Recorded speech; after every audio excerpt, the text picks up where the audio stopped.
Disclaimer. यह video केवल मनोरंजन और शैक्षणिक उद्देश्यों के लिए बनाया गया है। इस उपन्यास में सभी नाम, पात्र, व्यवसाय, स्थान, घटनाएं या तो लेखक की कल्पना की उपज हैं या काल्पनिक तरीके से प्रयुक्त की गई हैं। ठीक है, चलो शुरू करते हैं। समय बीतने के साथ क्रॉसफायर को अन्य देशों में भी ओपन बीटा में लॉन्च किया गया। विक्की द्वारा निर्धारित 1 महीने की समय सीमा में केवल 3 दिन शेष थे। क्रॉसफायर का प्रमुख संस्करण अपडेट भी पूरा हो चुका था। प्लांट्स वर्सेस ज़ॉम्बी, जिसे कुछ समय पहले तियानफेंग स्टूडियो को सौंपा गया था, पूरा हो चुका था और चाओयांग स्टूडियो के प्रोजेक्ट के लिए भी यही सच था। खासकर सबवे सर्फर्स, इसके निर्माण के बाद ये 100 मेगाबाइट से भी कम आकार का था और कर्मचारी इस मोबाइल गेम को लेकर बहुत आशावादी नहीं थे। उन्हें आमतौर पर लगता था कि इसमें कुछ खास बातें नहीं हैं, लेकिन इसके पैकेज के बाद इसके निर्माण में शामिल कर्मचारी इसे हर दिन ऑफिस में खेलते थे। एक बार खेलना शुरू करने के बाद वे रुक नहीं पाते थे, केवल इस बात पर ध्यान केंद्रित करते थे कि वे कितना उच्च स्कोर प्राप्त कर सकते हैं। तभी उन्हें विक्की की समझ आई। प्लांट्स वर्सेस ज़ॉम्बी के कई संस्करण भी एक साथ पूरे किए गए, हालांकि शुरुआत में वे केवल मूल संस्करण ही जारी करेंगे। इसके अलावा प्लेटफॉर्म के बारे में उन्होंने कुछ दिन पहले ही इसकी ऑनलाइन घोषणा की थी और इसे सीधे लॉन्च किया था। आगे बढ़ते हुए उपयोगकर्ता सीधे प्लेटफॉर्म पर लॉग इन करके गेम खोज सकते थे, इसलिए वर्तमान में केवल 2 मोबाइल गेम उपलब्ध थे। कियाने फिल्म एंड टेलीविजन कंपनी का पक्ष भी पूरा होने वाला था। रामू हर कुछ दिनों में उनके स्थान पर दौड़ते रहते थे। उन्हें लगा कि आकाश कंपनी इसके लिए बेताब है, इसलिए वे ओवरटाइम करके इस परियोजना को जल्दी पूरा कर रहे थे। ये लगभग आधे महीने में पूरा हो जाएगा और पोकेमोन इंडिगो लीग सीजन आधिकारिक रूप से पूरा हो जाएगा। हालांकि विक्की ने इसे कुछ ही दिनों में सीधे लॉन्च करने की योजना बनाई थी। वे बाद में जनता की प्रतिक्रिया देखेंगे। चूंकि यह वर्षगांठ समारोह था, विक्की ने पहले ही एक घोषणा जारी कर दी, जिसमें मोटे तौर पर कहा गया था, आकाश गेम प्रोडक्शन कंपनी की पहली वर्षगांठ मनाने के लिए हम एक वर्षगांठ समारोह आयोजित करेंगे। आकाश कंपनी लीजेंड और क्रॉसफायर के लिए बड़े संस्करण अपडेट करेगी। आकाश चाओयांग स्टूडियो और तियानफेंग स्टूडियो द्वारा निर्मित गेम अब से 3 दिन बाद लॉन्च और रिलीज किए जाएंगे। इसके साथ ही Akash company Kiyane film and television company के साथ सहयोग कर रही है। Kiyane film and television company द्वारा निर्मित मुफ्त एनिमेशन पोकेमोन इंडिगो लीग 3 दिनों में आधिकारिक तौर पर लॉन्च हो जाएगा। आकाश कंपनी के आधिकारिक अकाउंट को फॉलो करके आप प्रत्यक्ष जानकारी प्राप्त कर सकते हैं। इन 4 छोटे वाक्यों ने इस बार उनकी योजना की पूरी रूपरेखा बता दी। वह आमतौर पर आधिकारिक अकाउंट का प्रबंधन नहीं करता था, इसे पूरी तरह से संचालन विभाग संभालता था, जो अक्सर विभिन्न बातचीत के लिए इसका इस्तेमाल करता था। इसलिए काफ़ी लोग नियमित रूप से अकाउंट को फॉलो करते थे। जैसे ही कोई पोस्ट होती, लोग तुरंत देखने आते कि वह किस बारे में है। इस खबर के पोस्ट होने के कुछ ही देर बाद लोग ये देखने के लिए क्लिक करने लगे कि इस बार क्या हो रहा है। संदेश देखकर खिलाड़ी बहुत हैरान हुए। वे एक साथ इतने सारे इवेंट लॉन्च कर रहे थे, अनजाने में यह आकाश कंपनी का सालगिरह समारोह है। समय कितनी तेजी से उड़ता है। मैं इस बार क्रॉसफायर इवेंट का बेसब्री से इंतजार कर रहा हूँ। मुझे आश्चर्य है कि वे क्या अपडेट करेंगे। मुझे उम्मीद है कि वे कोई नया मोड जारी करेंगे। क्या वे दोनों स्टूडियो मोबाइल गेम भी जारी कर रहे हैं? मुझे आश्चर्य है कि वे क्या हैं। मैं सचमुच इसका इंतजार कर रहा हूँ। आकाश कंपनी द्वारा दी गई स्थिति के अनुसार उन दोनों स्टूडियो द्वारा जारी किए जाने वाले गेम बड़े पैमाने पर ऑनलाइन गेम नहीं होने चाहिए। केवल लिनलैंग स्टूडियो ही बड़े पैमाने पर ऑनलाइन गेम जारी करता है। मुझे लगता है कि वे खरीद कर खेलने वाले गेम होंगे। ये सच है। अब समय आ गया है कि वे कोई पेड गेम रिलीज करें। लगातार 2 बड़े पैमाने पर मुफ्त गेम रिलीज करने के बाद उनका मुनाफा निश्चित रूप से बहुत ज़्यादा नहीं होगा। हालांकि आकाश कंपनी द्वारा रिलीज किए गए गेम्स की गुणवत्ता की गारंटी तो है ही। मैं पहले उन्हें प्री ऑर्डर करूंगा। मुझे थोड़ी उत्सुकता है कि आकाश कंपनी एक फिल्म और टेलीविजन कंपनी के साथ मिलकर एनिमेशन क्यों बना रही है। क्या ये किसी गेम का व्युत्पन्न संस्करण है?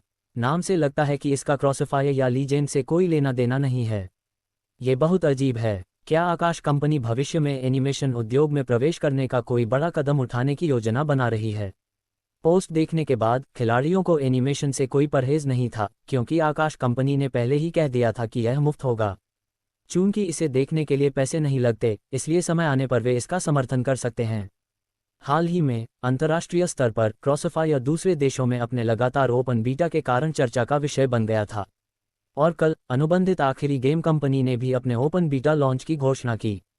जैसे ही विक्की ने घोषणा पोस्ट की, कल क्रॉसफायर के वैश्विक समवर्ती ऑनलाइन खिलाड़ियों की संख्या 80 करोड़ तक पहुंच गई। यह एक बेहद भयावह संख्या थी, ये देखते हुए कि कुछ देशों की जनसंख्या 10 करोड़ से भी कम थी। यह अभी भी विक्की द्वारा अपेक्षित संख्या से थोड़ी कम थी। वह 1 अरब समवर्ती ऑनलाइन खिलाड़ी चाहते थे। हालांकि अब ये लगभग पूरा हो जाना चाहिए। अनुबंधित कंपनियों ने बताया था कि ओपन बीटा शुरू होने के बाद से पंजीकरण संख्या और ऑनलाइन खिलाड़ियों की संख्या दोनों में लगातार वृद्धि हो रही है। उनका मानना था कि 1 अरब के अपने लक्ष्य तक पहुंचने में उन्हें ज्यादा समय नहीं लगेगा। समय तेजी से तीसरे दिन तक पहुंच गया। आज सप्ताहांत था, जिससे एक जाना पहचाना एहसास वापस आ गया। कल आधी रात को लीजेंड और क्रॉसफायर को अपडेट के लिए ठीक समय पर ऑफलाइन कर दिया गया। अन्य देशों में भी यही हुआ, सभी सर्वर अपडेट के लिए बंद कर दिए गए। सुबह 6 बजे मोबाइल गेम अपडेट पूरे हो गए। ज्यादातर खिलाड़ी जो पहले से ही मौजूदा गेम खेल रहे थे, वे आकाश कंपनी के नए रिलीज पर ज्यादा ध्यान नहीं दे रहे थे। वे अभी भी अपने मौजूदा गेम खेलना पसंद करते थे। ऑनलाइन गेम्स की तुलना में वे अभी भी 2 सिंगल प्लेयर गेम्स की तुलना में क्रॉसफायर को ज्यादा पसंद करते थे। खासकर 2 नए गेम रिलीज होने के बाद कुछ लोग जो लीजेंड या क्रॉसफायर में रुचि नहीं रखते थे, उनमें रुचि लेने लगे। लेकिन अब जब नए गेम आ गए हैं तो उन्हें ज़रूर उन्हें देखना चाहिए। प्लेटफॉर्म पर प्रवेश करने पर उन्हें केवल प्लांट्स बनाम ज़ॉम्बी दिखाई दिए। सबवे सर्फर्स कहाँ थे? फिर उन्होंने घोषणा देखी। चूंकि पहले से कोई स्पष्टीकरण नहीं था, इसलिए सभी ने मान लिया था कि यह कोई और पीसी गेम होगा। अब घोषणा देखकर वे सब असमंजस में पड़ गए। एक मोबाइल गेम। आकाश कंपनी ने मोबाइल गेम क्यों जारी किया? उनकी नज़र में मोबाइल गेम बस बोरियत में समय बिताने के लिए बनाए गए गेम थे। मोबाइल गेम बनाने में किस कंपनी की विशेषज्ञता है? इतनी छोटी स्क्रीन पर आप क्या खेल सकते हैं? इस बार आकाश कंपनी ने सभी उम्मीदों के विपरीत एक मोबाइल गेम बनाया था। हालांकि कीमत कम थी, केवल 6.8 युआन, यह एक खिलाड़ी के लिए जेब खर्च के बराबर था। फिर भी बड़ी संख्या में खिलाड़ी इसे डाउनलोड करने के लिए मोबाइल ऐप स्टोर पर गए, ये देखने के लिए कि आकाश कंपनी ने किस तरह का मोबाइल गेम बनाया है। केवल कुछ दर्जन मेगाबाइट का एक छोटा मोबाइल गेम होने के कारण इसे खरीदने के कुछ ही सेकंड बाद डाउनलोड किया जा सकता था। इसी तरह इस दुनिया में प्लांट्स बनाम ज़ॉम्बी जैसे कई रणनीतिक गेम थे, लेकिन उन सभी पर गंभीरता से विचार करने की आवश्यकता थी। कुछ गेम कंपनियों ने अपने गेम को बेहद कठिन बना दिया ताकि खिलाड़ी उन पर अधिक समय बिताएं। खिलाड़ी पूरे दिन सोचने के बाद भी एक स्तर भी पार नहीं कर पाते। प्लांट्स वर्सेस ज़ॉम्बीज, हालांकि यह भी एक एकल खिलाड़ी गेम था, इसमें उन संशोधित संस्करणों से सीखे गए सबक शामिल थे। इसके 3 मोड थे, आसान, सामान्य और कठिन। इस तरह खिलाड़ी खुद कठिनाई चुन सकते थे, बजाय इसके कि सब कुछ बहुत आसान हो। लाइव होने के 3 घंटे बाद ही सबवे सर्फर्स और प्लांट्स वर्सेस ज़ॉम्बीज की कुल खरीदारी 10 लाख तक पहुंच गई। आखिरकार ये मुफ्त में खेले जाने वाले गेम्स के विपरीत पेड गेम्स थे, जहां डाउनलोड की संख्या में भारी उछाल आया था। उसी समय पोकेमोन को कई सार्वजनिक वीडियो वेबसाइटों पर भी एक साथ लॉन्च किया गया था। इस दुनिया में फिल्म और टेलीविज़न कृतियां समीक्षा के बाद रिलीज होती हैं। बेशक रिलीज का स्थान प्रोडक्शन कंपनी द्वारा चुना जाता है। हालांकि ज़्यादा वीडियो वेबसाइटें नहीं हैं, उनमें से आधी सार्वजनिक प्लेटफॉर्म है जहां किसी भी गुणवत्ता की सामग्री अपलोड की जा सकती है। बाकी आधी साइट्स गूज फैक्ट्री जैसी कंपनियों द्वारा बनाई गई हैं, जिसका एक बड़ा उपयोगकर्ता आधार है। सार्वजनिक प्लेटफॉर्म पर लॉन्च करना आसान है, लेकिन दूसरों के लिए आमतौर पर भुगतान करना पड़ता है। हालांकि अगर आपकी गुणवत्ता अच्छी है या आपकी प्रतिष्ठा अच्छी है, तो आपको भुगतान करने की ज़रूरत नहीं है। इसके बजाय वे आपकी सामग्री खरीदने के लिए भुगतान करेंगे। कंपनी का पोकेमोन बाद वाली श्रेणी में आता है। 3 वीडियो वेबसाइट कंपनियों को पहले ही खबर मिल चुकी थी और उन्होंने प्रसारण अधिकार खरीदने के लिए भुगतान कर दिया था। इस बार उन्होंने न केवल अपनी लागत वसूल कर ली, बल्कि अच्छा खासा मुनाफा भी कमाया। ये 3 वीडियो वेबसाइट कंपनियां मूर्ख नहीं थीं, उन्होंने ऐसा करने में मुनाफे की संभावना ज़रूर देखी होगी। कंपनी के पास गेम खेलने वालों का एक विशाल संसाधन है, जो बड़ी संख्या में लोगों को अपनी वीडियो वेबसाइटों का उपयोग करने के लिए आकर्षित करेगा। सुबह 10 बजे पोकेमोन को अधिकृत वेबसाइटों और सार्वजनिक वीडियो प्लेटफॉर्मों पर समय पर लॉन्च किया गया था।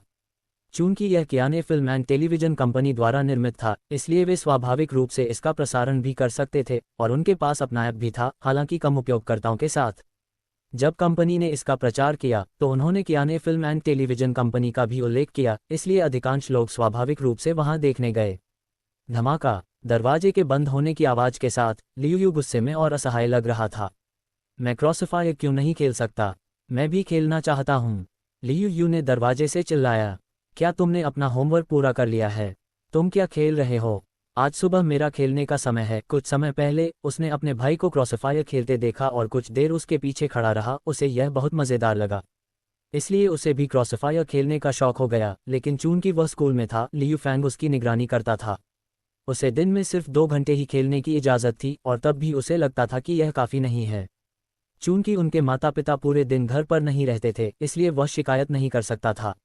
आज क्रॉसफायर के लिए एक बड़ा अपडेट होना था और वह स्वाभाविक रूप से देखना चाहता था कि क्या अपडेट हुआ है। आमतौर पर जब क्रॉसफायर अपडेट होता था तो लियू फैंग अपने दोस्तों के साथ खेलने के लिए इंटरनेट कैफे चला जाता था, लेकिन आज वह आश्चर्यजनक रूप से नहीं गया। कंप्यूटर पर स्वाभाविक रूप से वह व्यस्त था और लियू के पास कोई विकल्प नहीं था। उसे किसने बताया कि लियू फैंग बड़ा भाई है? अगर मैं नहीं खेलता तो नहीं खेलता। मैंने सुबह होमवर्क कब किया है? मैं जल्दी उठ गया और तुम मुझे गेम भी नहीं खेलने देते। मैं तो होमवर्क ही नहीं करूंगा। लियू ने नाक भान सिकोड़ी और अपने कमरे में लौट गया। वह अब जूनियर हाई स्कूल के दूसरे साल में था, अपने विद्रोही दौर में, इसलिए वह आमतौर पर लियू फैंग की बात नहीं सुनता था। क्या कंपनी की घोषणा में यह नहीं लिखा था कि उन्होंने एक एनीमे भी लॉन्च किया है? मैं जाकर देखता हूं कि वह कौन सा एनीमे है। फिर उसने अपने फ़ोन पर कियाने फिल्म एंड टेलीविज़न कंपनी का ऐप डाउनलोड किया। सॉफ्टवेयर में प्रवेश करने पर होमपेज पर पोकेमोन दिखाई दिया, एक बहुत ही प्यारे से पालतू जानवर को पकड़े हुए 3 लोग। बीच में खड़ा व्यक्ति नायक ही होगा, लेकिन नायक एक बच्चे जैसा क्यों दिखता है? फिर उसने क्लिक किया और केवल 5 एपिसोड थे। वास्तव में 5 एपिसोड हैं, मैं जी भरकर देख सकता हूँ। लियू ने मन ही मन बुदबुदाया। आमतौर पर जब एनीमे रिलीज होता है तो केवल 2 एपिसोड होते हैं, उसे पोकेमोन के 5 एपिसोड होने की उम्मीद नहीं थी। उसने पहले एपिसोड पर क्लिक किया, शुरुआती भाग को छोड़ दिया और वह सीधे परिचय में चला गया। इस दुनिया में पोकेमोन नाम का एक प्राणी है। फिर उसने नायक का घर दिखाया, ऐश केचम कल ट्रेनर बनने वाला था। फिर अगले दिन उसे देर हो गई और उसे केवल एक पिकाचू मिला। स्क्रीन पर पीले रंग के पालतू जानवर को देखकर, जो एक चूहे जैसा भी था, लियू को वह अविश्वसनीय रूप से प्यारा लगा, चाहे वह उसे कैसे भी देखे। जल्द ही पहला एपिसोड खत्म हो गया। लियू ने उत्सुकता से दूसरा एपिसोड देखा और 5वां एपिसोड खत्म होने तक जारी रखा। जब वह अगले एपिसोड पर क्लिक करने वाला था तो उसने पाया कि और कोई एपिसोड नहीं था। इस समय उसके पेट में गड़गड़ाहट हुई और उसने समय देखा, 12 बज चुके थे। वह अभी भी थोड़ा असंतुष्ट महसूस कर रहा था। उसने पहली बार ऐसा एनीमे देखा था जिसमें एक अनोखी दुनिया और राक्षसों जैसे दिखने वाले पोकेमोन थे। ये कब अपडेट होगा? मैं अभी भी इसे देखना चाहता हूँ। मैं सचमुच जानना चाहता हूँ कि ऐश केचम बाद में कौन सा पोकेमोन पकड़ेगा। मुझे भी एक पिकाचू चाहिए। वह हंसा। अपना फ़ोन रखकर उसने लियू फैंग के कमरे का दरवाज़ा फिर से खटखटाया। भाई, मुझे भूख लगी है, मेरे लिए खाना बना दो। लियू फैंग ने अनिच्छा से दरवाज़ा खोला। तुम क्या खाना चाहते हो?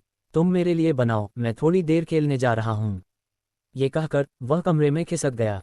लियू फैंग असहाय था। उसने पहले खाना बनाने का फैसला किया। अपने छोटे भाई का ख्याल रखना जरूरी था, वरना अगर उनके माता पिता वापस आ गए और लियू ने शिकायत की तो लियू फैंग को फिर से डांट पड़ेगी। तुम सिर्फ आधा घंटा ही खेल सकते हो। जब मैं रात का खाना बना लूँ तब तुम्हें आकर खाना है, लियू फैंग ने निर्देश दिया। चिंता मत करो, लियू ने कहा, जो पहले से ही अपने अकाउंट में लॉग इन था। देखता हूँ इस बार क्या अपडेट हुआ है। गेम में प्रवेश करने के बाद उसने अपडेट की गई सामग्री देखी। ज़ॉम्बी मोड की लोकप्रियता को देखते हुए हमने एक नया मोड लॉन्च किया है, टर्मिनेटर मोड। साथ ही अपनी सालगिरह के लिए हमने विशेष रूप से एक सीमित समय के लिए विध्वंस मोड लॉन्च किया है, स्पाई मोड। नए पात्र लॉन्च हुए, फ्लाइंग टाइगर्स लैंड। खैर, बहुत कुछ अपडेट हुआ था। उसके पास खेलने के लिए केवल आधा घंटा था, इसलिए उसने जल्दी से गेम को सरसरी तौर पर पढ़ा और ज़ॉम्बी मोड चैनल पर चला गया। खेलने के लिए उसका पसंदीदा मोड ज़ॉम्बी मोड था। कुछ समय पहले उसने अपने भाई से कुछ बंदूकें लाने के लिए कहा था। उसका अकाउंट भी काफ़ी भाग्यशाली रहा, उसे एक सिल्वर किलर मिला, जो ज़ॉम्बी मोड के लिए एक अच्छी बंदूक है। एक बार किसी ने तो अपनी बैरेट उसके बदले देने की पेशकश भी की थी। इस अपडेट में टर्मिनेटर मोड शामिल है। मुझे आश्चर्य है कि यह किस तरह का मोड है। ये काफ़ी अच्छा लग रहा है। ये टर्मिनेटर काफ़ी अच्छा लग रहा है। चलो एक राउंड ट्राई करते हैं। वह एक खेल में शामिल हुआ और प्रवेश के बाद ये पहला राउंड था। नक्शा भी नया था, इसलिए उसे उससे परिचित होना ज़रूरी था। लेकिन उसे कोई जल्दी नहीं थी। वह भीड़ के पीछे पीछे चला गया। भीड़ भाड़ वाली जगह निश्चित रूप से सुरक्षित होती है, बशर्ते कोई भूत न बन जाए। प्रवेश करने के बाद मोड के गेम प्ले निर्देश दिखाई दिए और उन्हें पढ़कर वह समझ गया। इस मोड में एक टर्मिनेटर दिखाई देगा। टर्मिनेटर बहुत शक्तिशाली होता है और जब कुछ ही इंसान बचते हैं तो वह हंटर में बदल जाता है। इसके अलावा अगर आप किसी हाथापाई के हथियार से मारे जाते हैं तो आप पुनर्जीवित नहीं हो सकते। वह टर्मिनेटर मोड के गेम प्ले को पहले से ही समझता था। उसने नक्शे को फिर से देखा और मन ही मन बुदबुदाया, नाइटफॉल मैनर, यह ज़्यादा बड़ा नहीं लग रहा है। क्या इतना छोटा नक्शा 16 लोगों के लिए बहुत भीड़भाड़ वाला है? हालांकि उसने इसके बारे में ज्यादा नहीं सोचा। कई लोगों को खिड़कियों की ओर भागते देखकर वह उनके पीछे चला गया। जैसे ही उल्टी गिनती खत्म हुई, वह अचानक एक भूत में बदल गया। टर्मिनेटर रूप बदलने के बाद उसने खुद को देखा और अपने बगल में खड़े 2 लोगों को जोर से पकड़ लिया। अपने आसपास के सभी लोगों को पकड़ने के बाद उसे एहसास हुआ कि वह देख सकता है कि दूसरे लोग कहाँ हैं। टर्मिनेटर में भी यह काम है। वास्तविक समय में दूसरों को देख पाने की क्षमता ने चीज़ों को आसान बना दिया। कुछ ही देर बाद उसके हुनर से केवल 4 लोग ही बचे। इसी समय स्क्रीन के शीर्ष पर घोस्ट हंटर बनाम संक्रमित दिखाई दिया। बाकी लोग घोस्ट हंटर में बदल जाएंगे। फिर उसने आइकनों का पीछा किया और 2 घोस्ट हंटर्स देखे।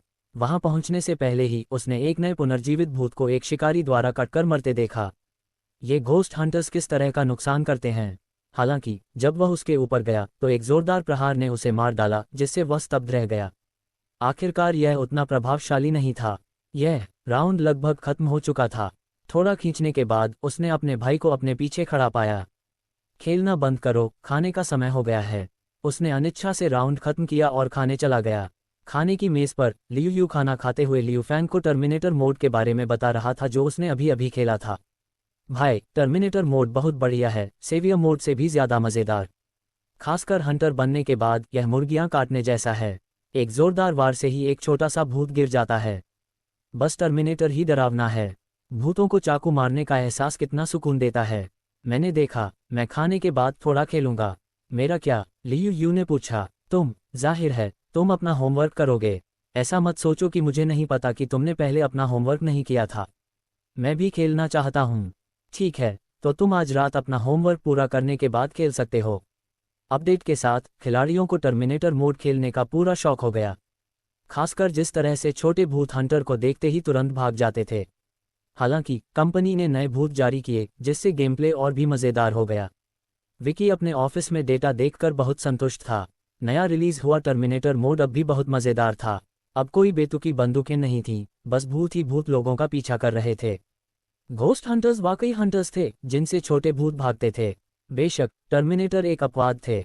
यह मोड, जो अभी अभी रिलीज हुआ है, निश्चित रूप से लंबे समय तक लोकप्रिय रहेगा। विकी ने अपने पिछले जीवन के हंटर्स के विपरीत संतुलन भी जोड़ा था। बाद में खिलाड़ियों द्वारा उन्हें मजाक में मिनियन कहा जाने लगा। एक अत्यधिक विकसित माँ उनका पीछा कर सकती थी। अगर वे किसी जस्ट डैड के हाथ लग जाते तो मेंढकों की टर्राहट का शोर मच जाता। इस पल उसे याद आया कि कुछ देर पहले उसकी प्रतिष्ठा काफी थी और इस बार वह फिर से कोई गेम ड्रॉ कर सकता था। वह अभी भी सूची के उन कुछ खेलों को नहीं भूल पाया था। खासकर लीग ऑफ लेजेंड्स और प्लेयर अननोन्स बैटलग्राउंड्स, ये 2 खेल वह हमेशा से चाहता था, लेकिन उसकी मौजूदा प्रतिष्ठा उन्हें वहन नहीं कर सकती थी। अगर वह उन्हें ड्रॉ कर पाता तो यह एक बड़ा मुनाफा होता। टर्नटेबल की ओर देखते हुए विक्की ने उस पर नजर डाली। अब लीजेंड और क्रॉसफायर ब्लैकआउट हो गए थे। स्पिन निश्चित रूप से उन्हें छोड़ देगा। ड्रॉ। विक्की ने स्पिन बटन दबाया और टर्नटेबल धीरे धीरे घूमने लगा। सोच रहा हूं कि इस बार मैं कौन सा गेम ड्रॉ करूंगा। वह सचमुच थोड़ा उत्साहित था। League of legends, league of legends. Vicky को उम्मीद थी कि यह लीग ऑफ लेजेंड्स पर आएगा, ताकि वह अपने अगले गेम पर काम शुरू कर सके। पॉइंटर धीरे धीरे लीग ऑफ लेजेंड्स पर चला गया, जिससे विक्की रोमांचित हो गया। उसने वाकई सही कहा था, उसने लीग ऑफ लेजेंड्स का चित्र बनाया था। लेकिन अगले ही पल पॉइंटर फिर से खिसक गया और पास वाले क्यू स्पीड पर जा गिरा। अरे, ये टर्नटेबल जरूर टेंसेंट ने बनाया होगा। विकी की आंखें चौड़ी हो गईं और उसने शिकायत की। जब यह वहां उतरा था तो ठीक था, इसे फिर से क्यों हिलाना पड़ा। हालांकि क्यू स्पीड भी अच्छी थी, यह एक अद्भुत खेल भी था। उस समय यह खेल भी कुछ समय के लिए लोकप्रिय था। उस दौर में जब इंटरनेट अभी व्यापक नहीं हुआ था, पंजीकृत उपयोगकर्ताओं की संख्या 10 करोड़ तक पहुंच गई थी, जो दर्शाता है कि यह कितना लोकप्रिय था। उसे आज भी याद है, उस साल टेंसेंट ने कई ब्लॉकबस्टर गेम लॉन्च किए थे। DNF, CF, क्यू स्पीड और क्यू स्पीड। इन 4 खेलों में से पहले 3 को उस समय बिग 3 के रूप में जाना जाता था। हालांकि क्यू स्पीड भी बहुत लोकप्रिय था, लेकिन इसकी तुलना पहले 3 से नहीं की जा सकती थी। क्यू स्पीड को कभी शीर्ष कैजुअल ऑनलाइन गेम कहा जाता था, जो इसकी ताकत को दर्शाता है। साथ ही यह उस स्टूडियो के संचालन से अविभाज्य था। उस जमाने में वह हर तरह के खेल खेलता था और वह टेंसेंट डिपार्टमेंट के सभी खेलों में शामिल था। बेशक वह ये खेल भी खेलता था। एक और बात, उस समय क्यू आइकन को रोशन करना था। उसके विचार अतीत में लौट गए। वह सुबह सुबह इंटरनेट कैफ़े की ओर दौड़ता था, उन कूपन और सीमित समय वाली एक क्लास कार का इंतज़ार करने के लिए। हालांकि उसके कौशल बहुत अच्छे नहीं थे, फिर भी उसे खेलना बहुत पसंद था। वह एक ऐसा व्यक्ति था जिसमें प्रतिभा थी और जिसे खेलना पसंद था। हर बार जब वह ओल्ड स्ट्रीट के नक्शे पर दिशा को अच्छी तरह से नियंत्रित नहीं कर पाता था, वह पाइप जंप प्लेटफॉर्म के नीचे फंस जाएगा। खेलने के लिए उसका पसंदीदा नक्शा चाइना टाउन था, जो ओल्ड स्ट्रीट के पाइप के बिना एक चौकोर नक्शा था जिससे रेस करना आसान हो जाता था। उस जमाने में अपने बेसिक कार्ड के साथ वह दूसरों के दर्जनों आउटफिट पॉइंट्स देखता था, फिर अपनी सिर्फ एक टी शर्ट और शॉर्ट्स देखता था। और दूसरों की कारें, रेनॉल्ट उसकी नीली बेसिक कार की तुलना में। जब उसे कोई ऐसा नक्शा मिलता जिसे खेलना वह नहीं जानता था, तो दूसरे पहले ही अपना तीसरा चक्कर लगा चुके होते थे, जबकि वह अपना पहला चक्कर पूरा कर रहा होता था, क्योंकि वह बार बार दीवारों से टकराता रहता था। इसके अलावा ड्राइविंग टेस्ट भी था। उस समय उसे यह बहुत मुश्किल लगता था। इंटरमीडिएट तो ठीक था, लेकिन वह आधे दिन तक एडवांस टेस्ट पास नहीं कर पाया, इसलिए उसे अपने एक सहपाठी से यह टेस्ट करवाना पड़ा। बाद में जब उसने क्रॉसफायर और लीग ऑफ लेजेंड्स खेलना शुरू किया, तो उसने धीरे धीरे खेलना छोड़ दिया। लेकिन अब जब वह पीछे मुड़कर देखता है तो यह थोड़ा अजीब लगता है कि उस समय वह कितना बुरा खेलता था। हालांकि यह उसका पहला गेम नहीं था, फिर भी उसके पास इसकी कई यादें हैं। हालांकि उस समय क्यू स्पीड क्रॉसफायर से भी ज़्यादा पे टू विन थी। कपड़े और हर चीज़ के लिए पैसे लगते थे, और मुफ्त के कपड़े तो और भी बदसूरत थे। इसे देखते हुए अब जब क्यू स्पीड का ड्रॉ हो चुका है, तो पे टू विन सिस्टम को बदलना चाहिए। सबसे ज़रूरी चीज़ है संतुलन, यानी कारें। जब तक कारें अच्छी तरह से बनी हो तब तक कोई बात नहीं। आखिरकार इस खेल में अभी भी कौशल की आवश्यकता होती है। उसने उन अद्भुत लोगों को देखा था जो एक साधारण कार्ड से रेनॉल्ट को हरा सकते थे। ये खेल वर्तमान में बहुत अच्छा लग रहा है। चूंकि यह एक कैजुअल गेम है, इसलिए प्रतिस्पर्धा बहुत ज़्यादा नहीं होनी चाहिए। कुछ चीज़ें कम नहीं की जा सकती और उन्हें रखा जाना चाहिए। उसके विचार वर्तमान में लौट आए। उसने गेम को वेयरहाउस से अपने कंप्यूटर में सेव कर लिया। हालांकि वर्तमान शेड्यूल पहले से ही भरा हुआ है, इसलिए क्यू स्पीड को केवल स्थगित ही किया जा सकता है। इसे बनाने में शायद साल के अंत तक का समय लगेगा। बेशक ये गेम अभी भी लिनलैंग स्टूडियो द्वारा बनाया जाएगा। यह एक बड़े पैमाने का ऑनलाइन गेम है। विक्की खड़ा हो गया। कंपनी का सालगिरह समारोह शुरू हो चुका है और निश्चित रूप से कई कार्यक्रम शुरू होंगे। बेशक उन्होंने अभी तक सबसे ज़रूरी बात की घोषणा नहीं की थी। अब समय आ गया था। विक्की ने गेम सेव करने के बाद लिनलैंग स्टूडियो के लोगों को मीटिंग की तैयारी करने के लिए सूचित किया। वह कुछ ज़रूरी घोषणा करने वाला था। आधे घंटे बाद लिनलैंग स्टूडियो का प्रबंधन आ गया और रामू भी दौड़ा दौड़ा आया। रामू को ऐसे मामलों की जानकारी होनी ज़रूरी थी, इसलिए उसे सूचित किया गया। मीटिंग शुरू होने से पहले रामू ने पूछा, बूढ़े जू, क्या तुम फिर से कोई नया गेम रिलीज कर रहे हो? यह एक आम बात हो गई थी। नए गेम का मतलब मीटिंग होता था और रामू को बुलाया जाता था। सिर्फ इतना ही नहीं, मुझे कुछ और भी ज़रूरी बात कहनी है। रामू बहुत उत्सुक था, लेकिन उसने पूछा नहीं। विक्की जल्द ही कहेगा और वह देखेगा कि क्या कहना है। जब समय आया तो विक्की ने मीटिंग का उद्देश्य बताने की तैयारी करते हुए अपना गला साफ किया। मैंने सभी को यहाँ 2 कारणों से बुलाया है। पहली बात यह है कि दूसरे देशों के एजेंट क्रॉसफायर का ओपन बीटा शुरू कर चुके हैं। इसका मतलब था कि क्रॉसफायर पहले ही वैश्विक हो चुका था। इसके घरेलू लॉन्च को लगभग आधा साल हो चुका था और खिलाड़ियों का उत्साह बहुत ज़्यादा था। विक्की ने थोड़ी देर तक बातें की, फिर हाल ही में सभी की कड़ी मेहनत की सराहना की। चूंकि यह वैश्विक हो गया है, मेरा अगला कदम एक प्रतियोगिता शुरू करना है। विक्की मुस्कुराते हुए बोला। रामू अचानक समझ गया कि विक्की क्या कहना चाहता था। क्या आप कह रहे हैं कि आप लीजेंड की तरह एक सर्वव्यापी प्रतियोगिता आयोजित करना चाहते हैं? विक्की ने सिर हिलाया। बिल्कुल, एक बड़े पैमाने की प्रतियोगिता आयोजित करना। हालांकि ये प्रतियोगिता न केवल घरेलू होगी, बल्कि पूरी दुनिया को शामिल करेगी। इसके अलावा मैं इसे इलेक्ट्रॉनिक स्पोर्ट्स कहना चाहता हूँ, और अंतिम विजेता को बड़ी राशि का पुरस्कार मिलेगा, साथ ही बड़ा सम्मान भी। रामू की आंखें चमक उठीं। आह, यह एक शानदार अवसर था। उसे अच्छी तरह याद था कि लीजेंड अपनी पिछली राष्ट्रीय प्रतियोगिता के बाद कितना आगे बढ़ गया था। उस दिन ऑनलाइन दर्शकों की संख्या करोड़ों तक पहुंच गई थी। अब क्रॉसफायर में लीजेंड से कहीं ज़्यादा खिलाड़ी थे, खासकर विदेशी खिलाड़ियों के साथ। अगर कोई प्रतियोगिता होती तो उन देशों के खिलाड़ी ज़रूर अपने देश के खिलाड़ियों का समर्थन करते। उस समय प्रदर्शन किंवदंती के स्तर का नहीं होता। शायद वे 1 अरब से ज़्यादा लोगों द्वारा क्रॉसफायर प्रतियोगिता देखने का दृश्य देख पाते। बस इसके बारे में सोचना ही रोमांचक था। हम ये कैसे करेंगे? हम सिर्फ किंवदंती के तरीके का पालन नहीं कर सकते। आखिरकार क्रॉसफायर का खिलाड़ी आधार बहुत बड़ा है। अगर वे सचमुच लीजेंड के तरीके का पालन करते तो वे 1 साल में चयन पूरा नहीं कर पाते। किसने कहा कि हम लीजेंड का मॉडल इस्तेमाल करेंगे? क्रॉसफायर एक टीम गेम है। मैं गन किंग रैंकिंग पद्धति का इस्तेमाल करने की योजना बना रहा हूं, जिसमें टीमें साइन अप करेंगी। समय की बात करें तो अगले साल जनवरी लगभग सही रहेगा, जिससे खिलाड़ियों को कुछ समय मिल जाएगा। सितंबर से हम चयन शुरू करेंगे। पहले हर देश से 2 टीमों का चयन करेंगे। सिर्फ यही 2 टीमें विश्व चैंपियनशिप में प्रवेश कर सकती हैं। बाकी पर धीरे धीरे चर्चा होगी। वैसे भी अभी काफ़ी समय है। फिर विक्की ने बैठक में मौजूद लोगों की ओर देखा और पूछा, क्या आपके पास और कोई सवाल है? सबने सिर हिलाया। उनके पास कोई सवाल ही नहीं था। वे प्रेसिडेंट जू की सोच को समझ ही नहीं पाए। ऐसा विचार कैसे आया? ठीक है, चलिए दूसरे मामले पर आते हैं। लिनलैंग स्टूडियो पहले ही 2 गेम रिलीज कर चुका है। क्या मैंने पहले नहीं कहा था कि मैं उन्हें गेम दूंगा और आप भी एक गेम रिलीज करना चाहते थे? यहाँ बैठे सभी लोग अनुभवी कर्मचारी माने जाते हैं और क्रॉसफायर के निर्माण में शामिल रहे हैं। विक्की की बातें सुनकर उनके दिल दहल गए। क्या प्रेसिडेंट जू उन्हें उपदेश देने वाले थे? अचानक विक्की ने आगे कहा, हर बार गेम डिज़ाइन का नेतृत्व करने के लिए मुझ पर निर्भर रहना निश्चित रूप से काम नहीं करेगा। हम भविष्य में निश्चित रूप से और भी बड़े होते जाएंगे और एक दिन हम गूज फैक्ट्री के बराबर होंगे। तो आप सभी के अपने अपने विचार होने चाहिए।